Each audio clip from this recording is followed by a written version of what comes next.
Really, you can call this whatever you want. It doesn't matter. It's basically just the name of the program. So you really name it whatever you want, as long as you have sub before it and you have end sub at the end.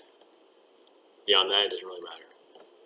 So within this program, we'll have to basically declare a couple of variables. Same as if you were going to be looking at a couple of equations in algebra, whatever, you'd have your x, y, z. Same thing here. It's a little more specific in that you have to basically say what exactly you're going to be using throughout your program. So let's say we want to have x, and that's to be a whole number, which is basically an integer. Obviously, probably familiar terms. So we'd say dim, which is basically dimension, x as integer, a whole number. We could also dimension y as integer. Yep. Yeah, not too hard. There's also other numbers. Long is very similar to integer. Just basically has a larger cap on how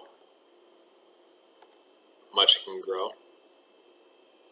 There's also singles or doubles, which can be decimal numbers rather than just whole numbers. So let's move on. Make a for loop. That's the whole point of this exercise. So say for x equals 1 to 10,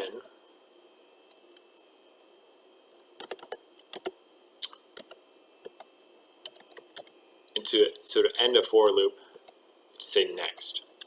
Much like how you start a program with sub and you end it with end sub, start for loop, end it with next. Okay. So in the middle here, it's always best to indent it so that you know that it's basically restricted inside this for next loop. Just give you a better idea of where exactly the program is running, like the flow of what all is happening. So anyway, here, if we just want to kind of understand what's happening, we could say cells x, 1 equals blah.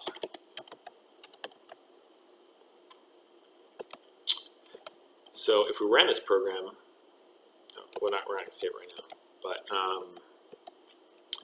if we ran it, we would see basically, so x is just a whole number, and here it's going from 1 to 10.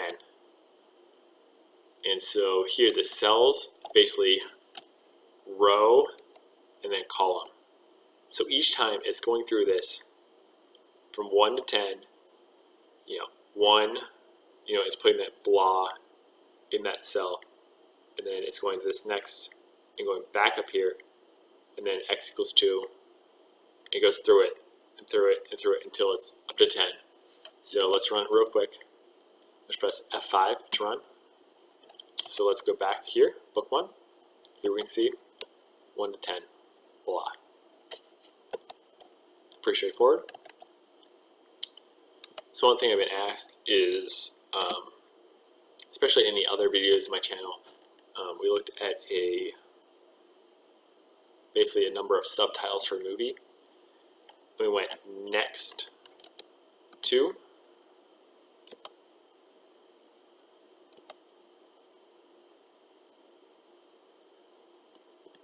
actually,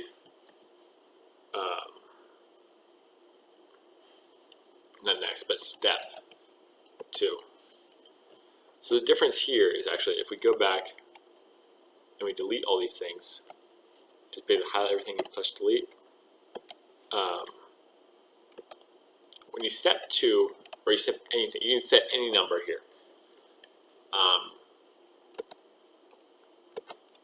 Is that normally it basically step 1. So you go 1, 2, 3, 4, 5, right? Basic. Instead, what you're doing is you're going stepping by whatever number you have. So here would be step 1, 3, 5, 7, 9. You can kind of see what I'm saying. So let's just run this real quick. F5. Let's go back to the book. Again, you see how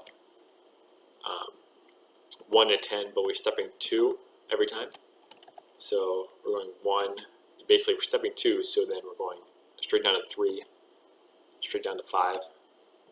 See how this happens?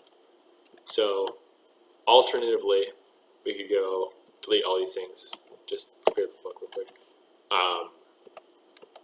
You can also go backwards. So let's say x equals 50 to 5. So we could step -4. Basically, anything's possible here. Anything you want to do, you make it happen. So let's run this real quick. Okay, so yeah. See, start at 50. Every time you're going down by 4. Another 4. And you see at the end here, we're not going all the way down because we're only going to 5. So you won't go past 5.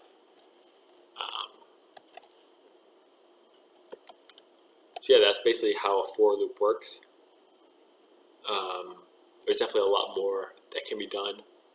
Actually, let's just do a real quick example. So let's go x equals 1 to 10 for y equals 1 to 5.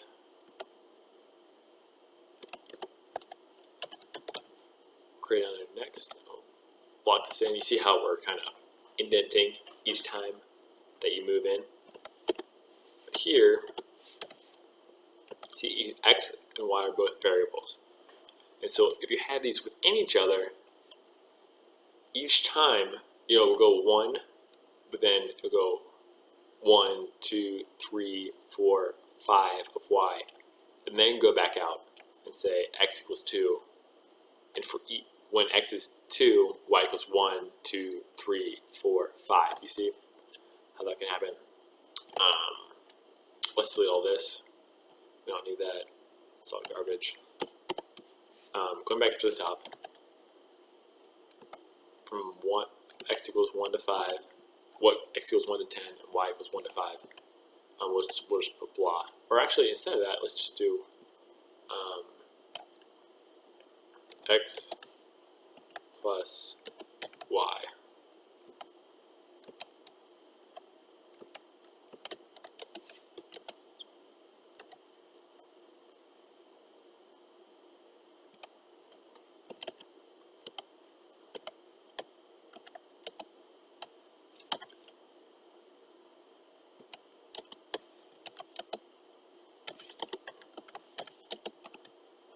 So here we have kind of a string, which is basically just a number of characters here. So this is just basically a string. And then this is the actual variable. And then we have another little string and variable here of y. Okay, so what is going on here? Okay, so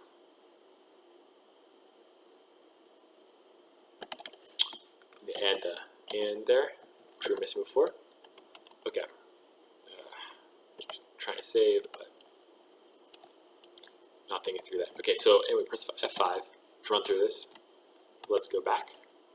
Yep, you see here, x equals 1, y equals 1.